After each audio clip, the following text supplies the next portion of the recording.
గారు అన్నారు అన్ని అన్లిమిటెడ్ అన్లిమిటెడ్ అన్లిమిటెడ్ అన్నారు. అందుకని నేను కూడా అల్లరి అన్లిమిటెడ్, ఎంటర్టైన్మెంట్ అన్లిమిటెడ్, అన్నీ కూడా అన్లిమిటెడ్. బెజవాడ బేబక్క అసలు పేరు మధు నెక్కండి. తను సింగిల్గా ఉంటుంది. గతంలో పెళ్లి చేసుకుంది. కానీ ఆ వైవాహిక బంధం ఎంతో కాలం నిలవలేదు. తనకంటూ ఓ క్రేజ్ ఉండాలన్న కసితో సోషల్ మీడియాలో ఫన్నీగా వీడియోలు ట్రై చేసింది.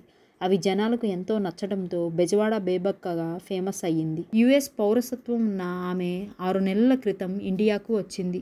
అప్పటి నుంచి ఇక్కడే వీడియోలు, సినిమాలు చేసుకుంటూ బిజీగా ఉంటుంది.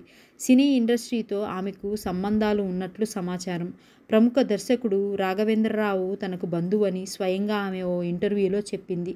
బేబక్క తెలుగులో అందరూ బాగుండాలి, అందులో నేను బాగుండాలి, 24 కిసెస్, మళ్ళీ పెళ్ళి వంటి చిత్రాల్లో నటించారు. అలా దాదాపు ఆమె 20 సినిమాల వరకు చేసినట్టు ఓ ఇంటర్వ్యూలో తెలిపింది. జనరల్ కంటెంట్ పైనే ఫన్నీ వీడియోలు తీస్తూ పాపులారిటీ సంపాదించుకుంది. చిత్తూరు స్లాంగ్తో మాట్లాడుతూ అలరిస్తుంది. కరోనా టైంలో మంచు లక్ష్మిపై రీల్స్ చేసి వైరల్ అయ్యింది. అలా గుర్తింపు పొందిన ఈ బేబక్క ఆమె తెలుగులో పలు సినిమాల్లో నటించారట. అంతేకాదు హీరో శ్రీకాంత్ సరసన హీరోయిన్గా కూడా నటించింది.